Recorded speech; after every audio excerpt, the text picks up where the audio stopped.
Here are the 5 expectations that Buddha put for students. And right now you are students.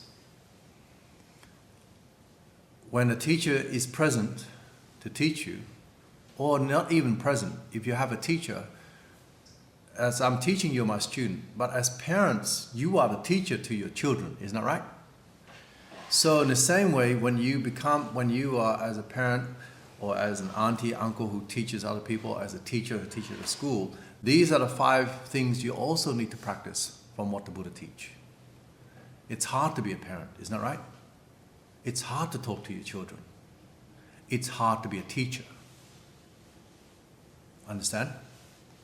So if we look at the enlightened civilization, enlightened Buddha, here's what he says that a teacher needs to expect from a student. Number 1. Now, the first expectation to a student is rising to greet the teacher. What does that mean? Let me give you an example. There are now students online. If you look at the screen, can you see the student online on the side? You have one student only who you can see the face. Yeah, that's right. Right, it's okay. I'm talking about generally in the past. So if you are a student online and you don't show your face, does that meet the rising to greet the teacher? No. So the teacher have to say that to the student. Does it make sense? But should the teacher say it? Or should the student act? Yeah. But why then people online don't want to show their face? For what? 1, laziness of mind and body, right? Sensual desire, oh, maybe I look terrible. Just immorality. Then why? Why come in first? Because you're not learning anything anyway, right? You're wasting the teacher's time, isn't it? Look what the teacher's trying to do. Putting all this camera and everybody's been training for weeks to try and give you the information. So what use when a teacher teaches students who are lying or who's immoral? The student won't learn much. And when the students are hiding, they're not practicing mindfulness, are they? They're not alert, are they? If you go to a normal classroom, you have a normal teacher teaching, and then you have some student who doesn't pay attention, who talk, who fall asleep, who play game, and the teacher doesn't do anything. Is that right of the teacher? Not right. The teacher must put the expectations, isn't it? Because that expectation nurture what? Morality first, isn't it? Is everybody clear? So if we're learning morality, and then the students are acting immorally, and the teacher doesn't say anything, or the other student doesn't say anything, then we're really not knowing morality, do we? We don't know. So that's one of the challenges in a school environment. The principal or the school leaders need to make sure that the teacher is able to put their expectation to the students. The students don't like strict teacher. No, they don't like it. So when a teacher have high expectation, they often don't have many students who like them. But they bring many strong results. Is that clear? So you, as parent, have to ask yourself the question. Are you the type of parent who wants your children to love you? You give them things that they want to be happy because you're afraid that they don't like you. Or do you give them what they need? What they need may not be nice in the short term, but you know that's the right medicine. If you give them what they want, is it medicine? Sometimes it is, but most of the time it's not. You understand? And so many parents, the same as many teachers, the teachers who just say and do things to give what the student want, often later on has so much problem with the student. But in the short term, many students like them. The same way many parents, their kids like them when they're younger. But as they grow older, the kids are already poisoned by all the things they get. They disrespect the parent. They don't listen to the parent anymore. Do you understand? So as students, whether you are here or whether you're online, you rise to greet the teacher. That means that if you're online, you show your face. If you're live, you should not be late. You should not come to class after the teacher. Because if you come to class after the teacher, how can you rise to greet them? Isn't that right? These are things that you need to teach your children. If they go to work, should they go late? If they go, no. And that's work is down the track, maybe 10 years or maybe 5 years for some of you, right?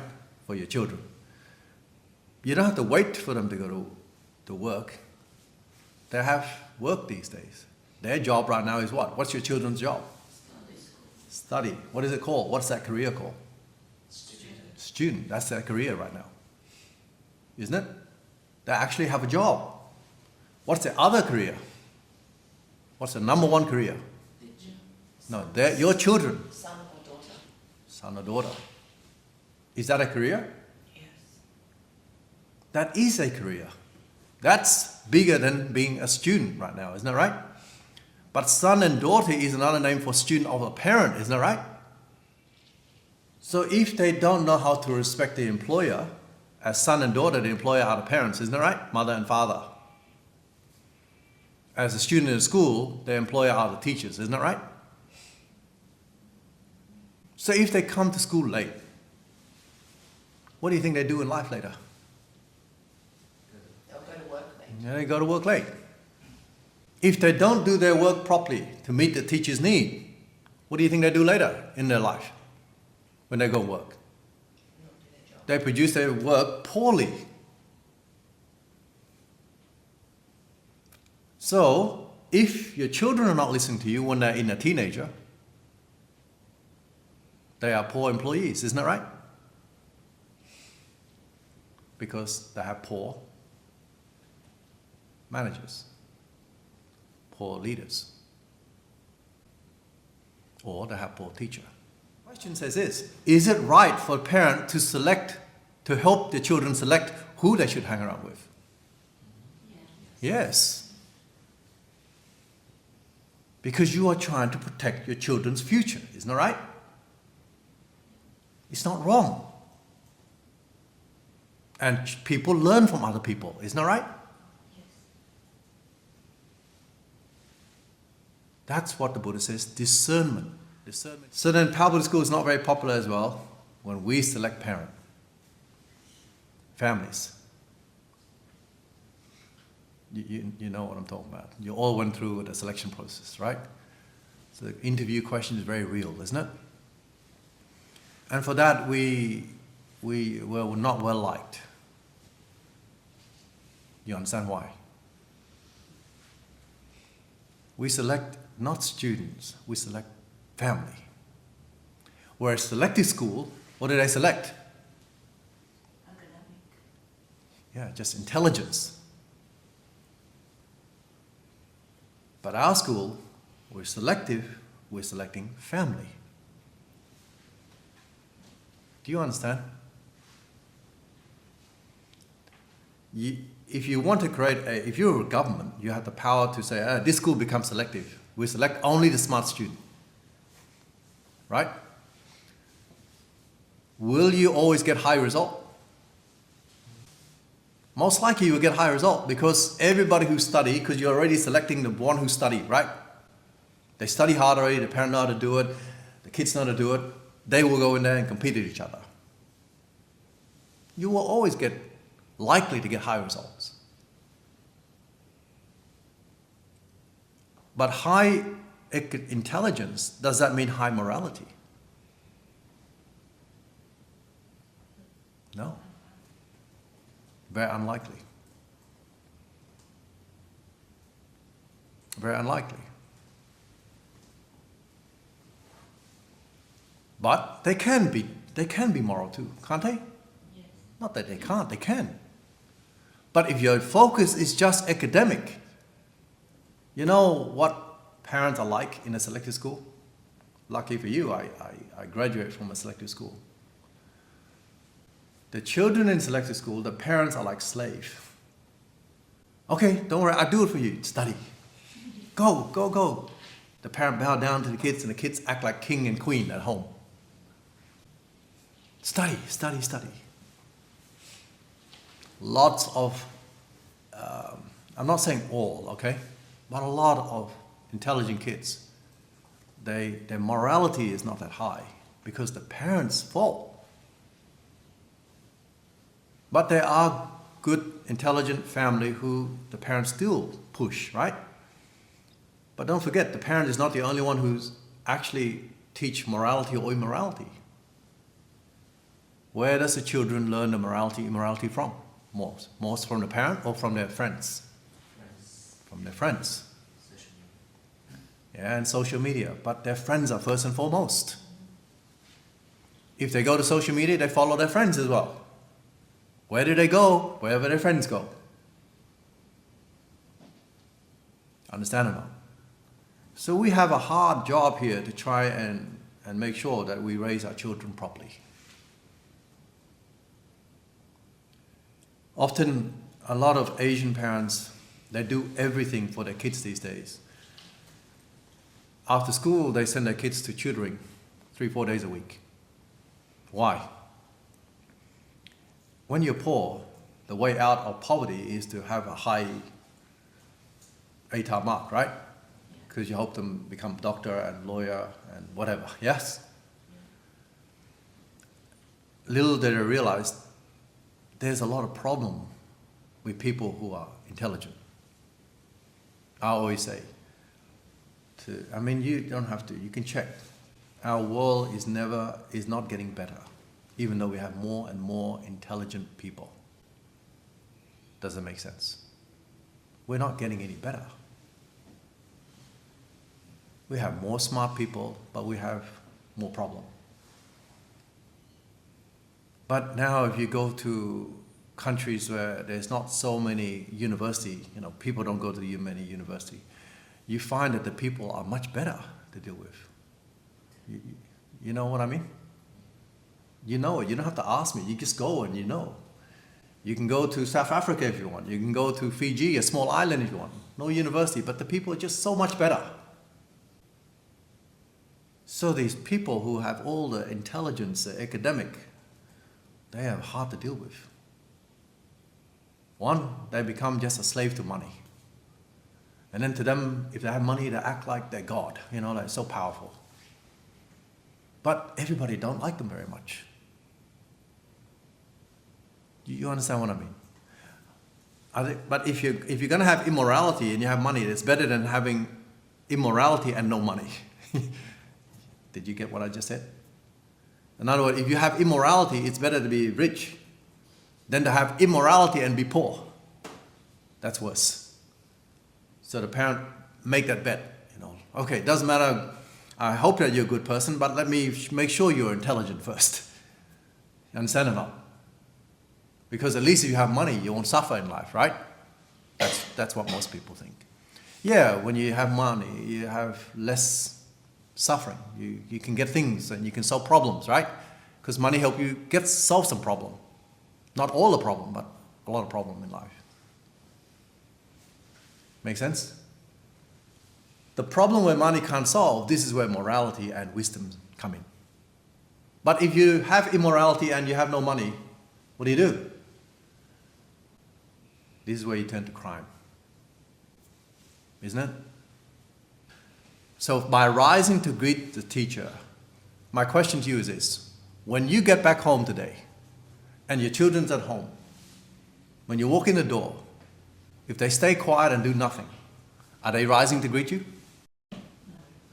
So whose fault is that? Yeah.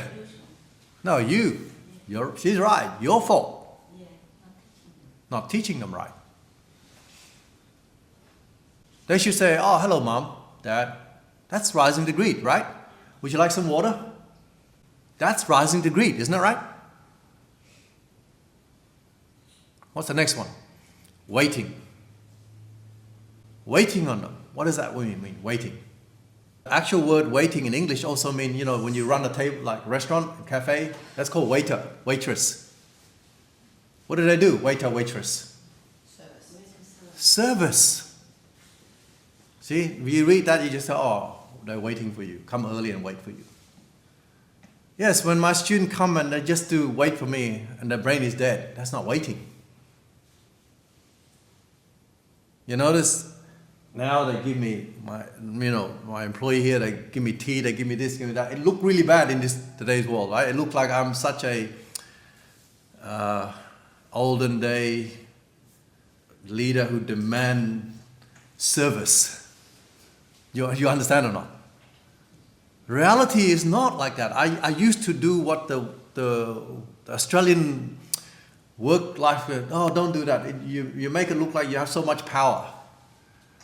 And then I realized that the staff, even, I teach them, even in Siem Reap, I said, it's very strange when you come out of university, you don't know much. I pay you a salary, I teach you as well, and then you don't even give me anything back. You go to university, right, and they graduate and they come to work for me, and then I don't see that the university have taught them much. So then I end up teaching them. Then I keep on thinking, these people pay money to university and they stress passing the exam, right? And they respect the teacher there, right?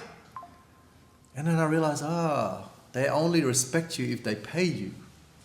But when you give them a job, you pay them, they act like they are so valuable.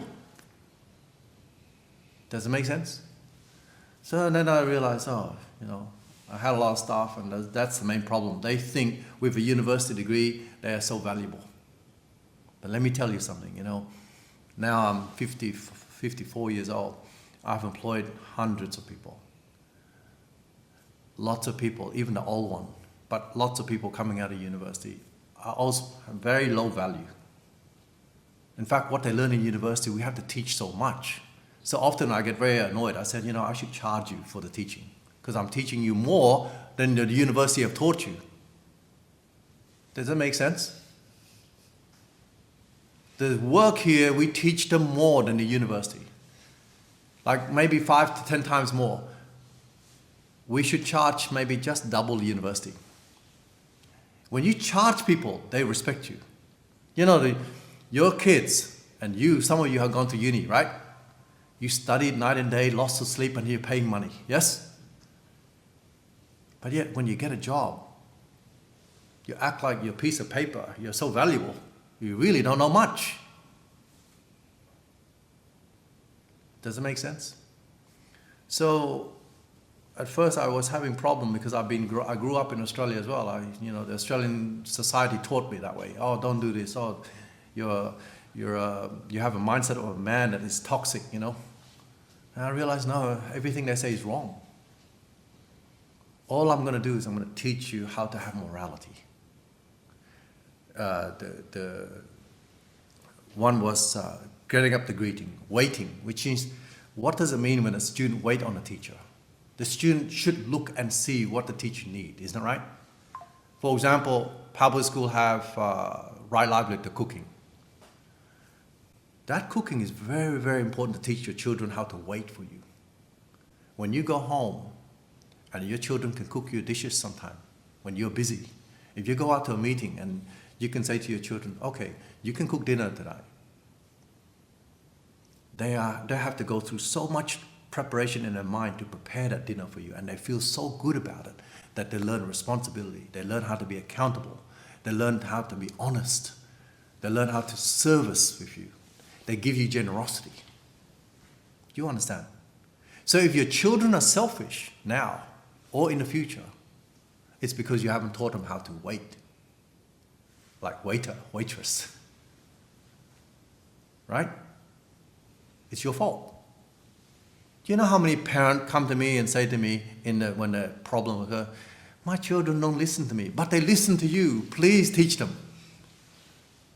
That always confused me. I don't understand that. Like, if your children don't listen to you, why would they listen to me? Maybe they're afraid to get in trouble. But let me tell you what I hear. I speak a different language, okay? When the parents say that to me, this is what I hear. And they don't say this to me, but I'm gonna tell you what you probably don't want to hear, okay? Allow me to say. I hear this. I don't know how to be honest with my children. I don't know how to put expectation to teach them. I don't know how to tell them the truth. All I know is how to spoil them. I want to give them things that they love me, because I'm selfish. I want them to love me because I look good. I look nice. I look like a good parent, a good person. So I actually give them poison. That's my words, right? So the parent who are trying to win their love from their children, you know what I mean by win their love? You are actually just trying to buy their love because you want them to love you. You're selfish. And over long term, they stop listening to you. That's why they don't listen to you. Because you have never been honest enough to yourself and to them. Sometimes parents do nothing at all. That's even worse that's worse. Nothing means you're too lazy to do anything for your children, to teach them. You get it or not? It's easy to make children, isn't it? It's hard because you have to look after them. So when your children become selfish to you, it's not because of teachers and society or Instagram or Facebook. It's you. It's you. Because you're too busy trying to make them like you. And I don't blame parents. Well, I do blame, but I understand. I shouldn't say I don't blame. I do understand why parents tend to do that. Because you go out to work. You don't have much time, right? You love your children. True? And so when you love your children, you come back home, you have a little bit of time, you're just trying to make the whole family happy. Do you understand? But can you see now that happiness? Is that a good happiness? It's a short-term happiness, isn't it? But that happiness was based on what? Generosity or selfishness? Selfishness. Greed, isn't it? Not generosity. So if when they were younger, you didn't teach them well and you just keep giving them what they want because you didn't know it. You didn't understand that you want them to love you because of selfishness, right? Because you also feel guilty. You've been working out, you haven't been there for them at home because, the economy requires you and your husband or husband and wife to be working, right? So you don't have much time with your children, yes? So that limited time, you mislead yourself by thinking, well, if I just give them what they need, at least they think I was there for them. You get what I'm saying? So I understand why parents do that, but it's wrong deeds, wrong thinking, wrong speech, wrong action. So as a result, you end up poisoning your children. And then when you come to the school, you expect the other people to tell your children what you can't do. Isn't that right? So it's okay for them to not like someone else so they can do the job for you. True or not? Now, if your children have not been used to hearing the truth, and then I tell them the truth, or another teacher tell them the truth, do you think that your children can be able to handle the environment where the other people tell them things they can't handle? Do you get what I'm saying? In other words, if you're not used to telling them the truth, and then someone else tell them the truth, can they handle that? No, they can't handle it. They can't. Like, for example, instead of saying about truth, let me compare it to food.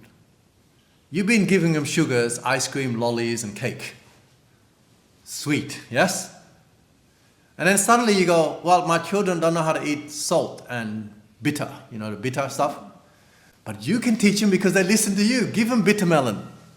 Give them salt. But in my home, I can only give them sugar, cake, and sweet. What happened when the other person give them bitter melon or salt? Do you think they eat it? No, they don't.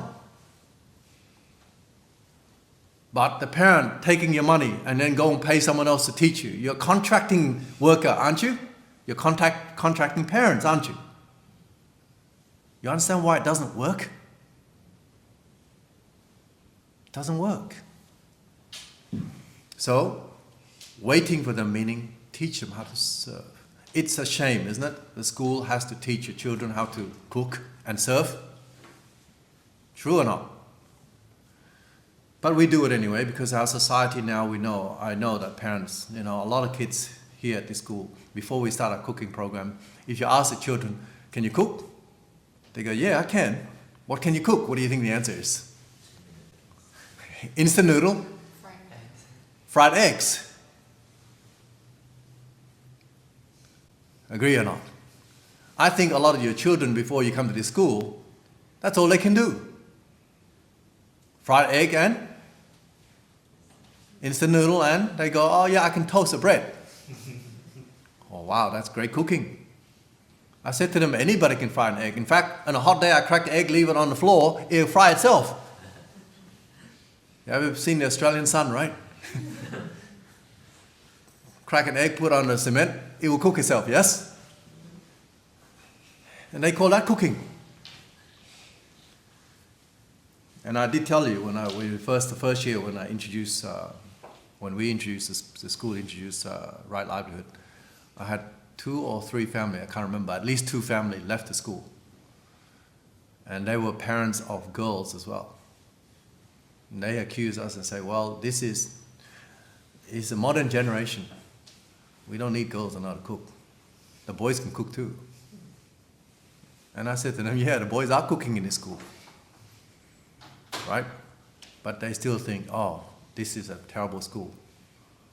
We're saying that women should belong in the kitchen again. You get it or not? So they left the school, thinking that this school is very backward. That the funny thing is, every day they have to eat dinner. Who do you think is cooking? Mom and dad. 30 years later, who do you think is cooking? Mom and dad. Mom and dad about to die, right? Sick with cancer and everything. Who do you think is cooking for that family? Mom and dad. And then mom and dad die. Who do you think is cooking in that family? McDonald's. Exactly it. You understand or not? Here's a bigger question. If those children grow up and they have their own family, they have children, who's cooking for the children?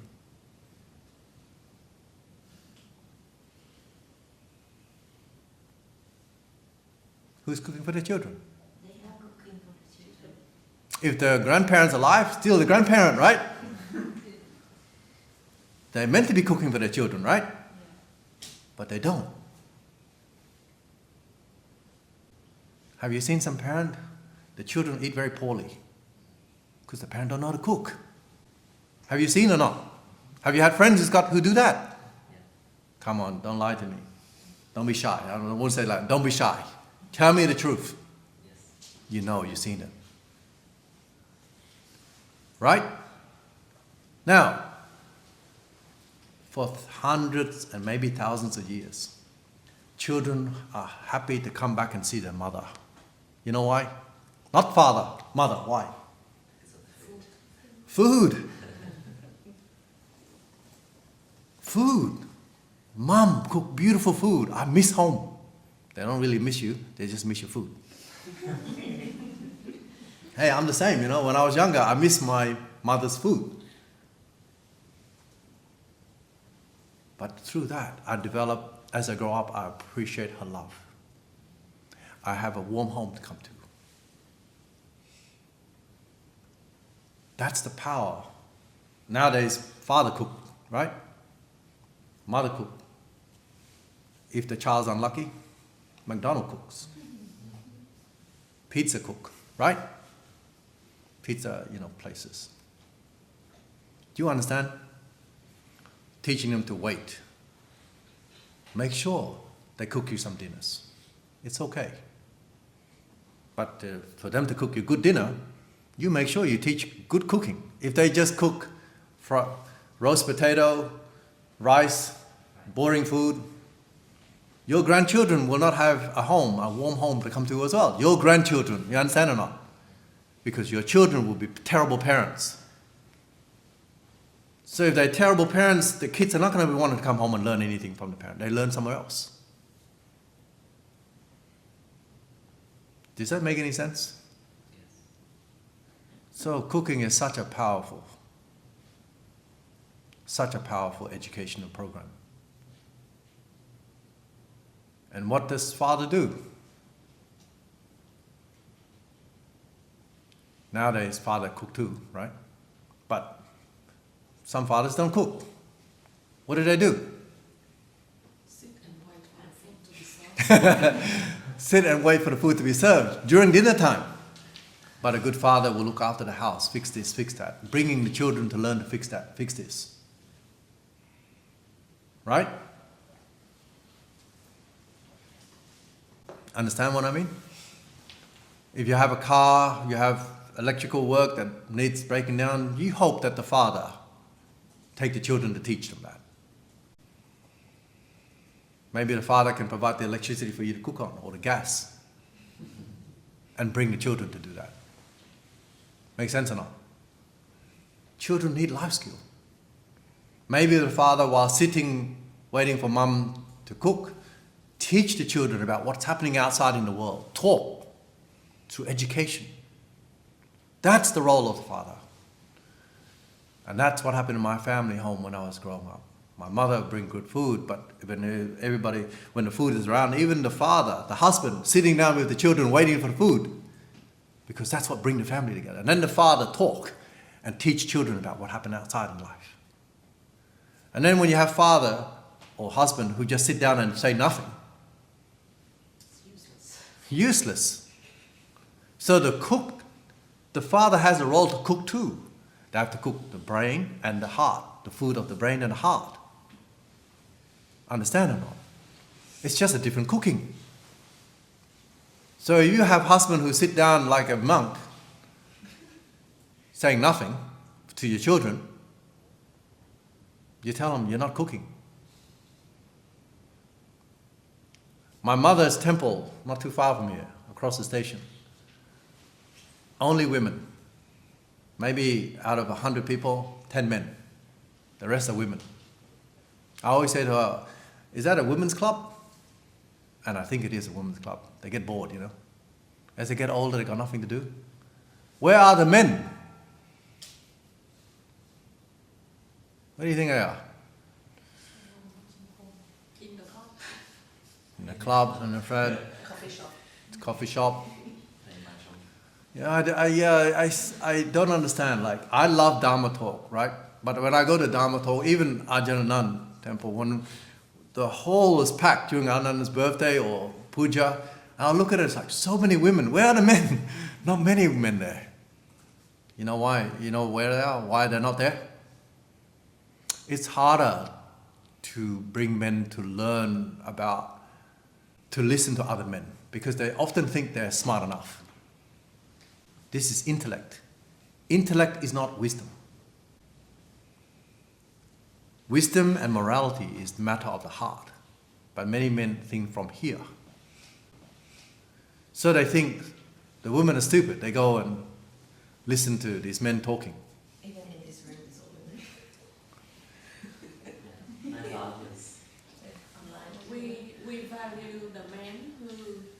sit down and listen to Dharma. We value them. Yeah, it's very hard to find them though. Yes. Yeah. Because, you know, when I was younger, I didn't know about Dharma. I don't know much about Dharma. I also said to my mother, I can't go to temple. I don't hear any teaching that I can use. Like if I go and sit down and learn and watch a YouTube about science, about something, it makes sense to me. So my mother always asked me to go to the temple, but I didn't go. When I was between 12 to 14, I went to the church. I found the church more useful because the father talking makes sense about life. You know what I mean? In the church, I think you have men and women more, right? But in the temple, there's not many men.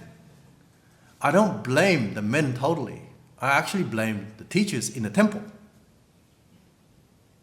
So when I start understanding Dharma, I promise myself I will never teach the way most temple teach, which is just too much ritual.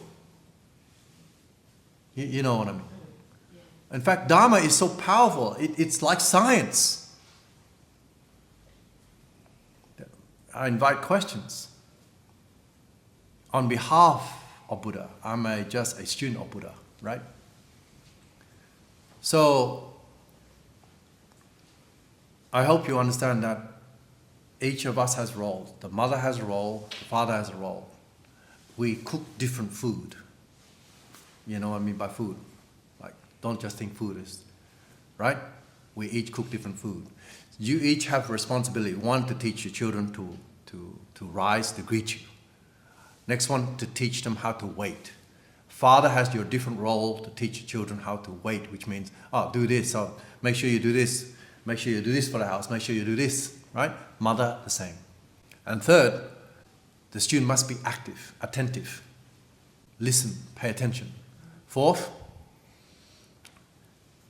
student must be willing to serve the teacher. Make sense or not? And fifth, the student must master the skill that the teacher teach.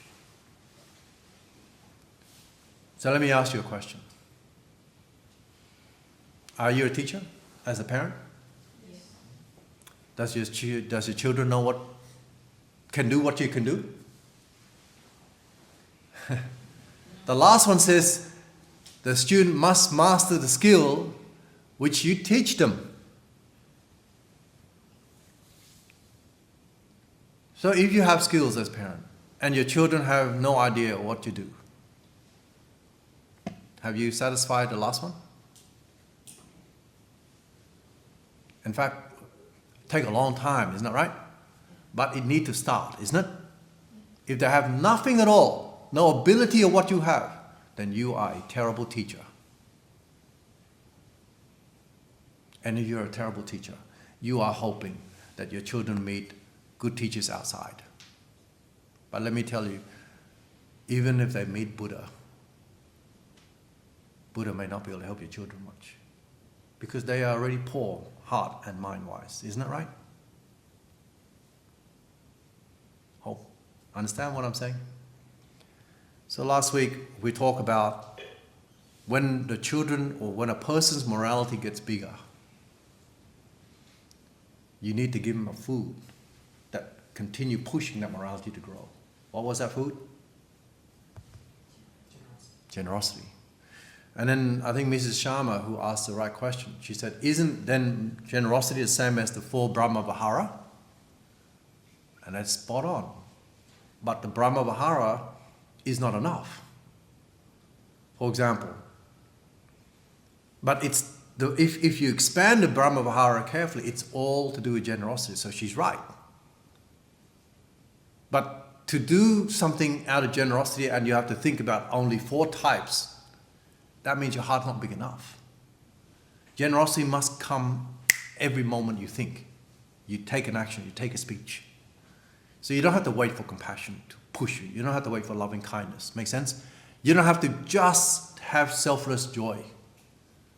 You have to act as an instinct. You know what I mean by that? Like, You know what I mean by instinct? Like for example, a mosquito come around like this and then land on your face. What do? Hit them. That's very Buddhist. Excellent Buddhist student. Yeah, and if you miss them, take Mortein spray, follow them, and that's the way to go. Buddhist, very good. Because the Buddha says not to kill, right? But by instinct, because we've been hitting them, right? We don't have to hit them. We kind of take our hand and push them away. You have to act, almost react without thinking. So the bigger part of that food is called generosity. Is that clear or not?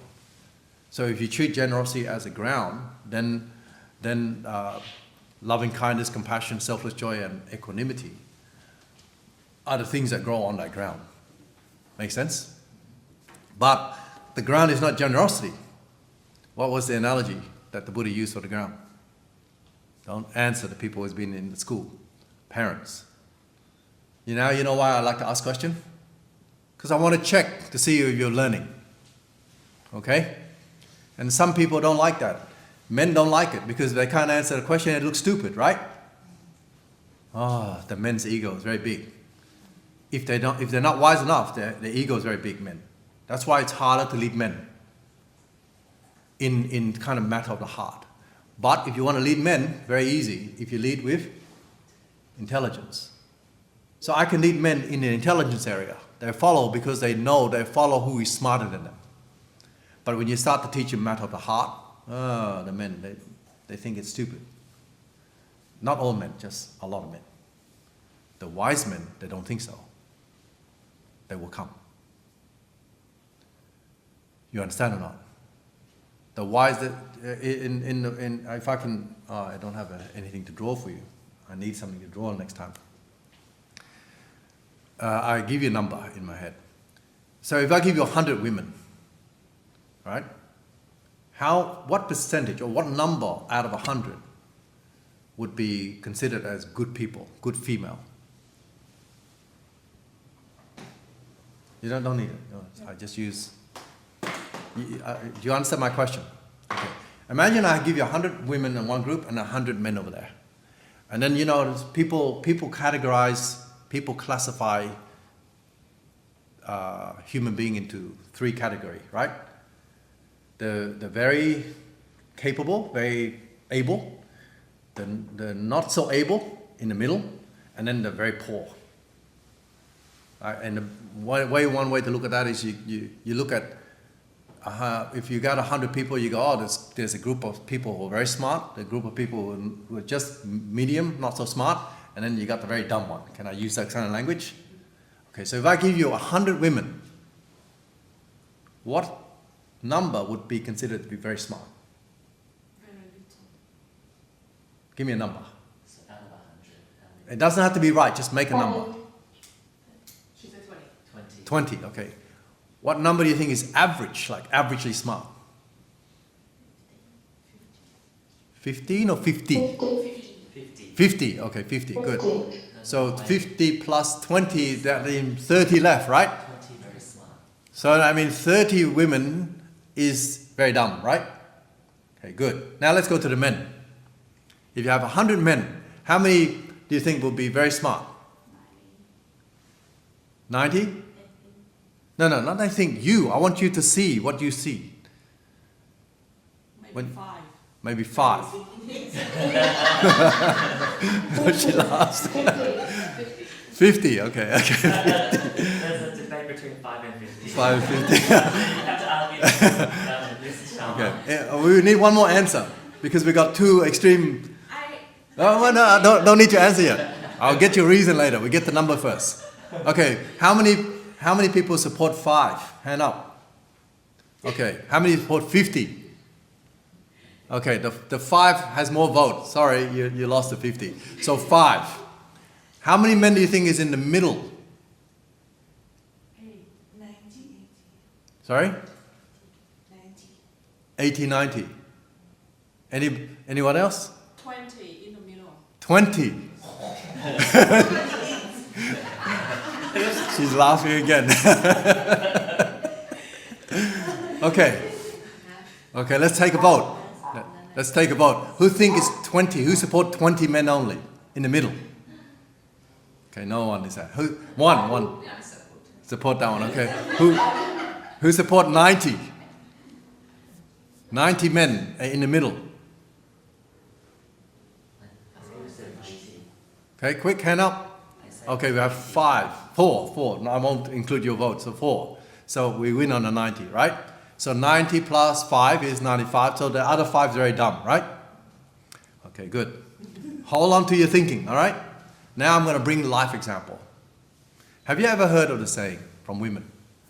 Ah, men are so stupid. We are clever. We can use them. Many women believe this, right? Yes or no? Yes. You're thinking, huh? I shouldn't agree in front of a man, right? Come on, men are not stupid. We just don't say anything. Many women believe that most men are stupid. I say many. I'm not saying all.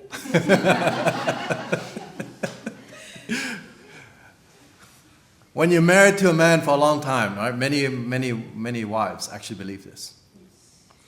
Let me tell you a little secret. We just get tired of arguing, we just agree. But then let's go back to the real thing. This is my view, okay? I'll put to you this. If you give me 100 men, I think you get about 10 or less than 10, very smart. In the middle, you probably get about 30%. So 30 plus 10 is? 40. And then you get 60% in there. Dumb. They're very dumb. That's my view. Understand or not? That's why many women think many men are stupid. And I find this is just a number. People online might go on Google and go, oh, what? You got the wrong number. It's just a number I'm just using for what I believe, okay? And I believe this is very true. But for women, you know what I believe? You got about maybe 5%, like the 5% is probably right on the very smart. But if you compare it to men, it'd be smaller on the up.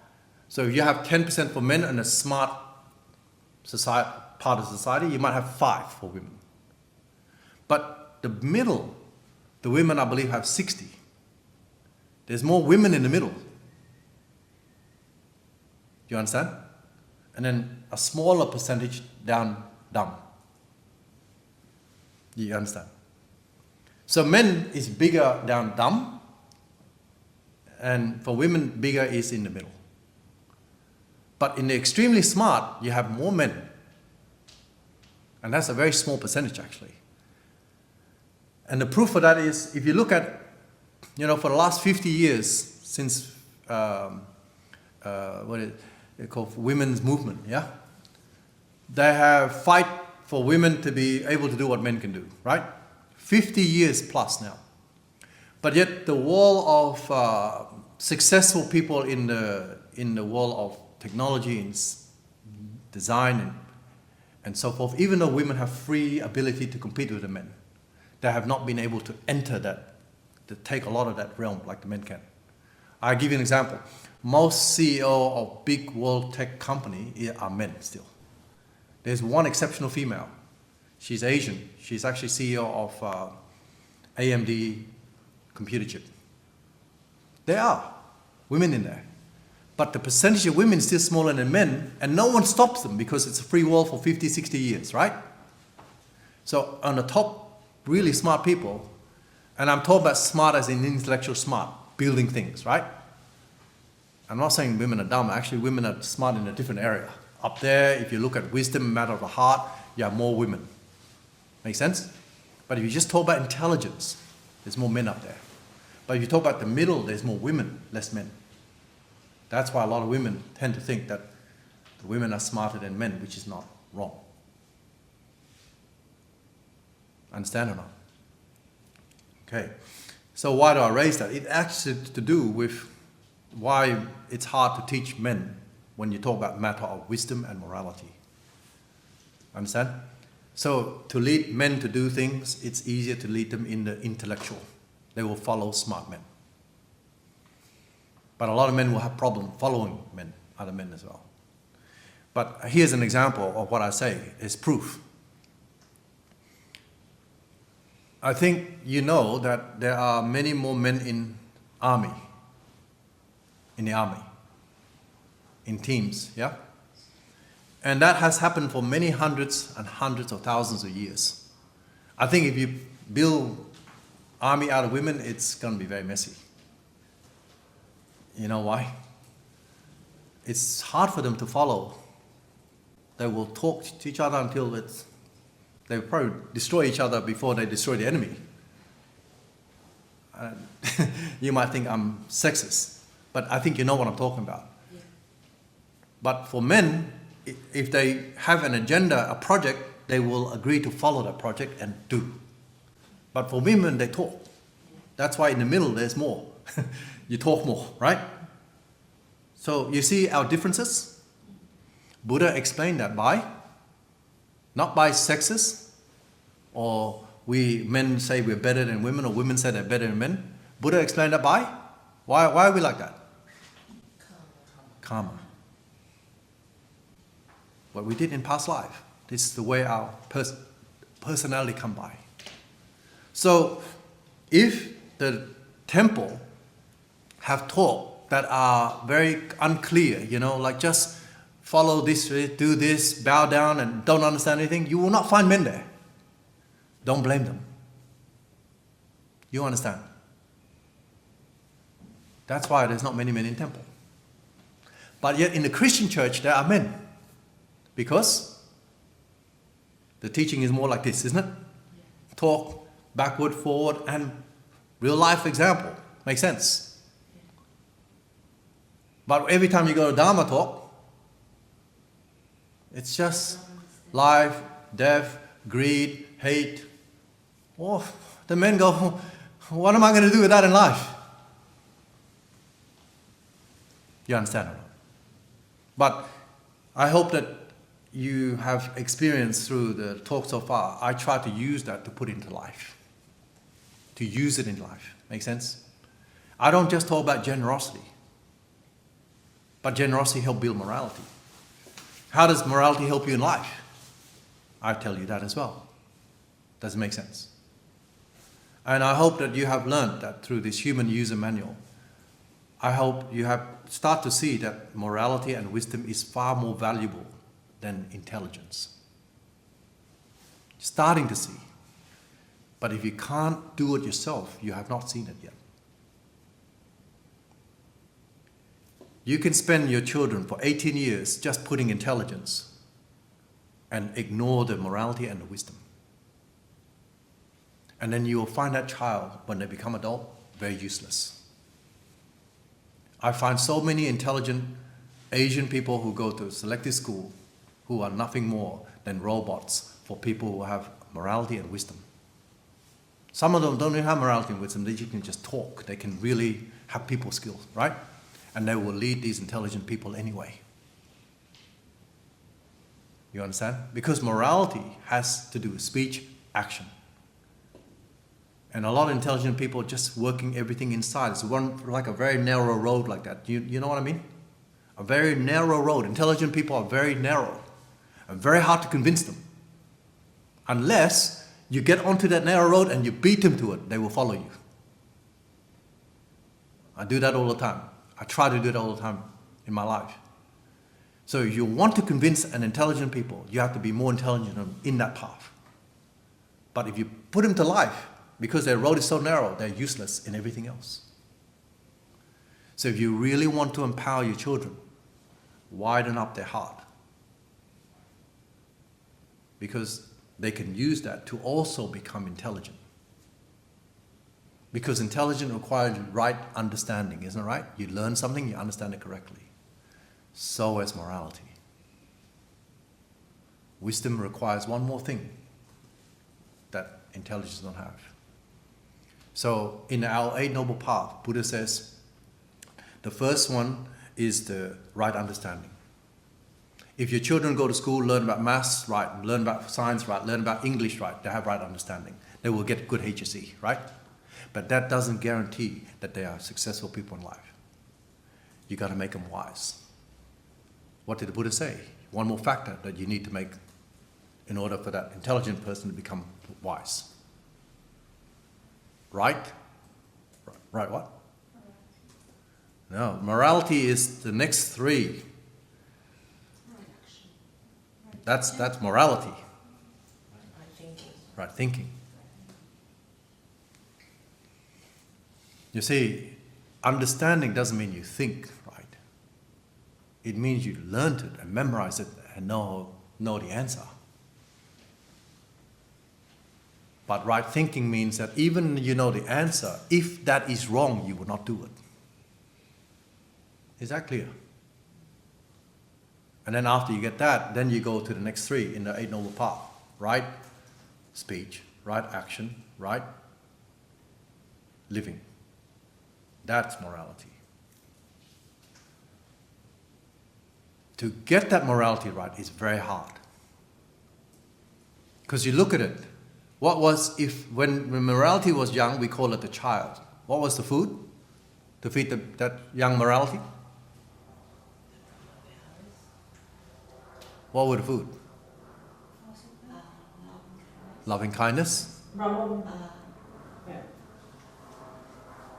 Compassion, compassion, selfless joy, equanimity. equanimity. Right. Why is that food so hard? Well, let me tell you. Most people, when they do things, they want to find happiness. Isn't that right?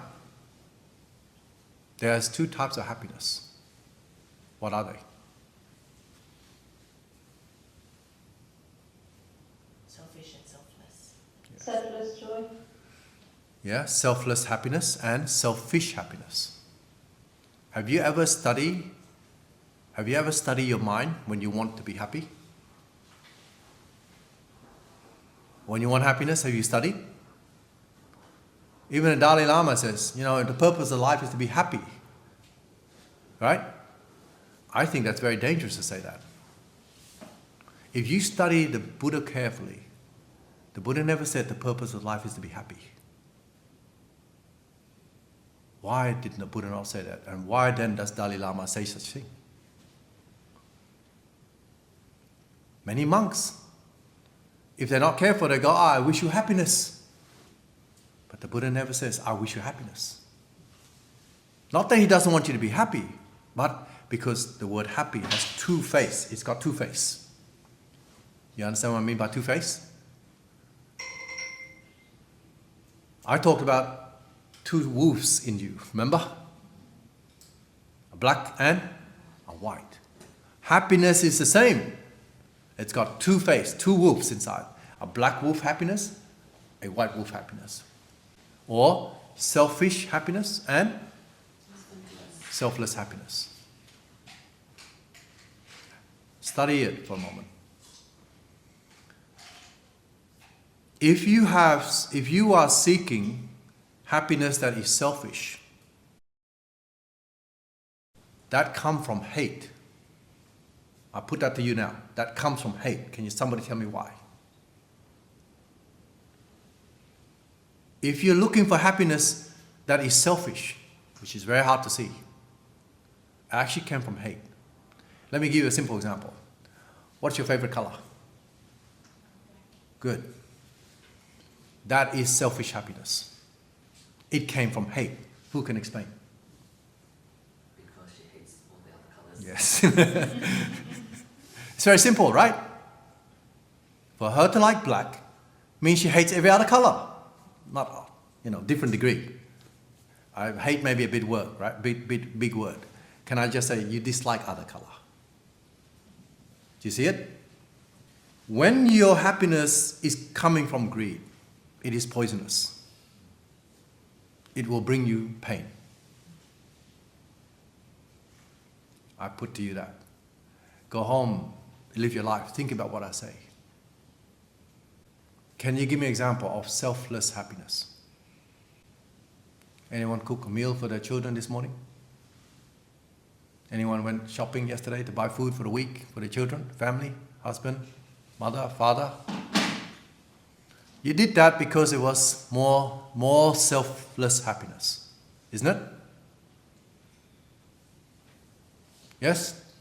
When you buy a shoe for your children, when you see their shoe is broken, was that more selfish or selfless? Selfless. There's two types of happiness. One come from generosity, the other one come from greed. One black wolf, one white wolf. Which one is more common in the average person? The selfish. Study that. So to be generous is a constant practice of watching your mind and your heart. Isn't that right or not? So to make it easy for you to not focus on just compassion, loving kindness, selfless joy, equanimity, let's step up to generosity. Understand or not? Now, as Buddhists, we are very weak in being really generous in a bigger sense. Because why do I say that? I don't hear any Buddhist charity that is worldwide. I don't hear it, I don't see it. Do you see it? If you talk about, at least in the Western world, right? I personally now know that there are Buddhist organizations that are worldwide, but the Western world doesn't know much about it. Okay? But in the Western view, do you know of any Buddhist charity that the Western world know? Dalai Lama is one of the most well-known Buddhist figure, right? Is there a charity by Dalai Lama that the world know? No. Why not? Why not? Because generosity actually helps grow morality, isn't it right? So why? You understand it? For you to think, you don't need to answer. So the Buddhists might say to you like this. Oh, we're not like Christian, We don't need to go and make people brain drum, trying to make them come to our religion. True or not? Many Buddhists said that to me. And what I hear is like, oh, so you're just lazy, right? You're lazy in body and mind, yes? You're not as confident as the Christian, right? You doubt yourself. You go out there, you've seen sometime on the street, the Christian people talking, holding books, waiting to talk to other people. If I ask the Buddhists to do that, what do you think they'd be doing? They'd be still at home hiding, right? And then you ask them why, they go, well, we're not a Christian. We don't go and try and force people to come to our religion. And the Christian, they say, spread the good news. Spread the good news. And the Buddhist says, no, I have great news. My teacher never asked me to go and do lowly things like that. Is that right? Okay, if you say that's right, let me ask you. Imagine we're back in COVID, right? And you have a medicine that can cure people who got COVID. But you don't go out and give the medicine. Are you good? So how can you say the Dharma is better than Christian teaching if you hold it to yourself? How can you say that?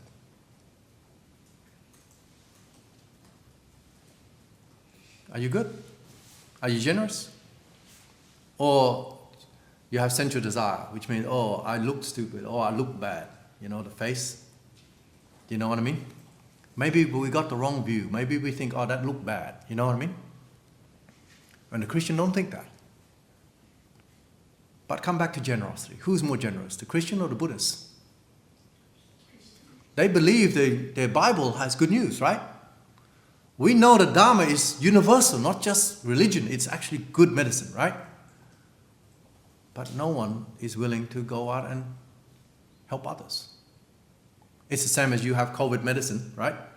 COVID's very good because you remember, you all hide. Yeah? Everybody hide in the house. Somebody cough you in front of you, you're almost like go and kill them, right?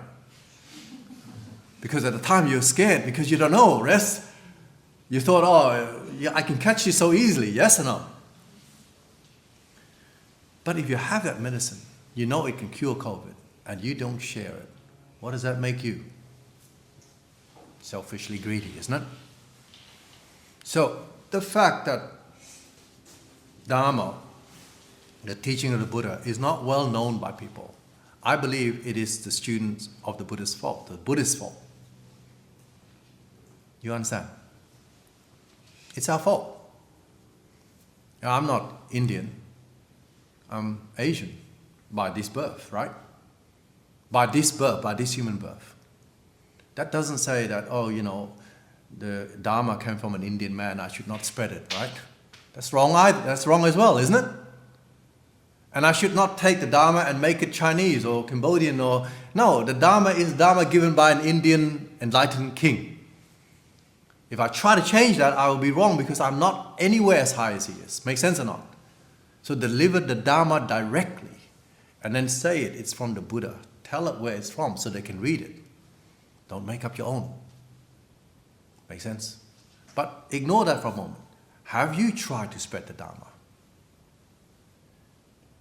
I put to you. Do you teach the Dharma to your children? Do you teach the Dharma to your parents? Do you teach the Dharma to your friends? You should, if you haven't. You know about this Teach for Peace charity that we are trying to do. I introduced that last week. We should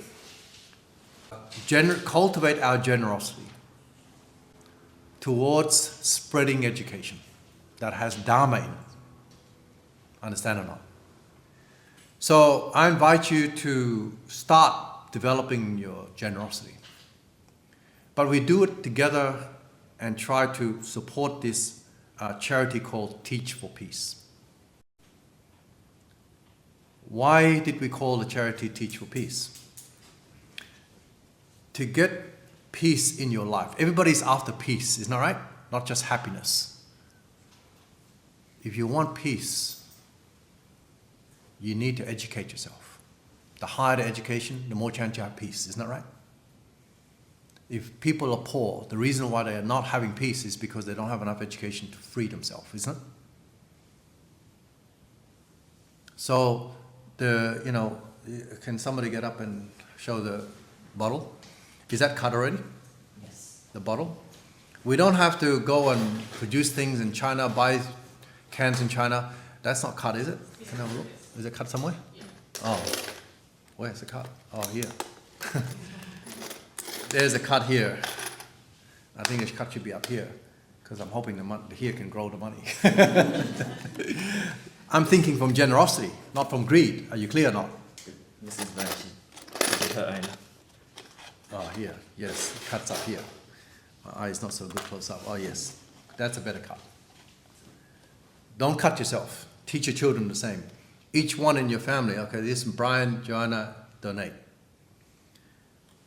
This is beautiful in that if you have loose change in your home, you're teaching your children and make it a very clear purpose. Maybe we should print maybe the parent should help because we're very busy at school. We make a label here. What is the purpose of this? This is educating the Dharma. Do you understand what I mean? What is that one? Does it have a message? Okay, that's good.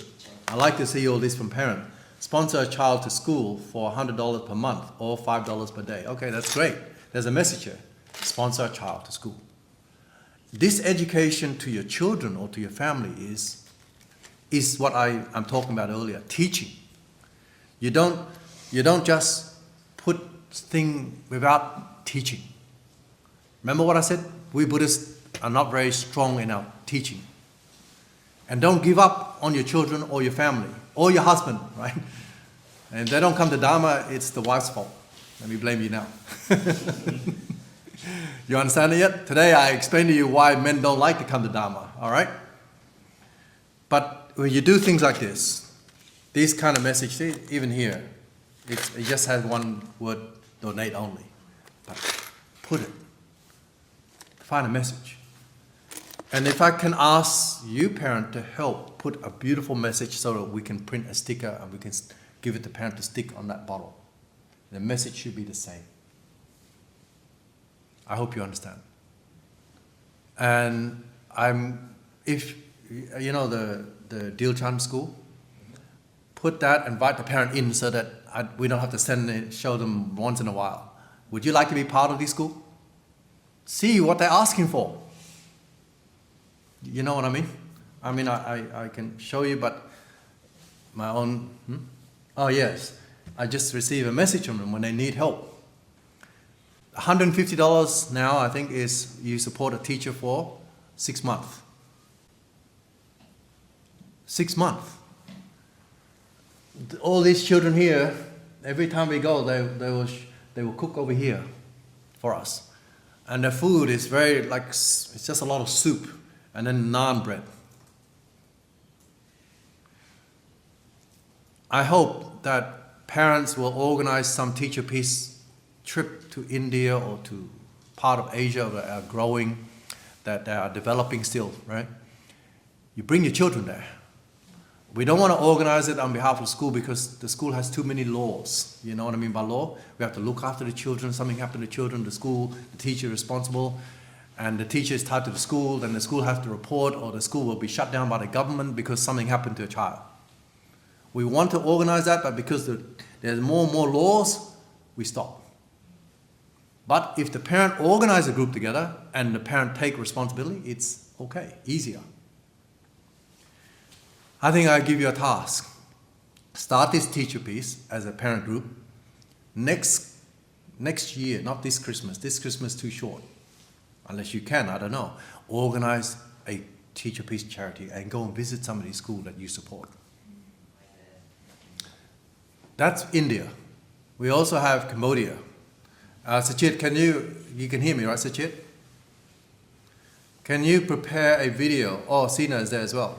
Yeah. Can you prepare a video of some of the schools that we go out and help, not just Powell International School there, but the local schools that we help as well. Show these parents.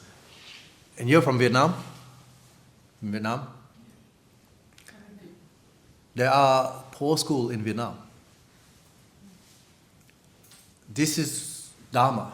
We don't say, oh, you know, a lot of people around Cabramatta and Canleyville, you know what they say? Oh, don't help the school. Don't you know the founder is not Vietnamese, he's Cambodian. That's what they say for the last 5-7 years, you know? And Dharma has no race. It's just people. I'm trying to connect some of my friends in Vietnam to find out anyone in poor. Yes, poor school. So is Cambodia. You have family, you know, South Africa, doesn't matter, wherever you're from. Why can't we? Why can't teach you peace in different months? You will see all this money. If we want money from you, we would have charged you already for this. We want you to do good. We want you to share the Dharma. And the Dharma means good, skillful actions and speech. Yes? All right, so I end here today, and I think that we need to get this process up. You see, even if you collect this much, don't be embarrassed. Even this much, do not be embarrassed. You know how much power this has for a child in poor country? Very powerful, this amount of money. But to us, maybe lying around doing nothing, isn't that right? But it's not about this coin, is it? It's about teaching your family, your children. The selfless joy, the compassion, the loving kindness. This is just a small story in your family, isn't it right? The bigger story is what you say, how you cultivate their heart every day. That's powerful. If we can do this, we can say to our Christian friends, hey, we can also spread our great news. There's good news, our one is great news. Do you understand it? So, who would like to take over this now?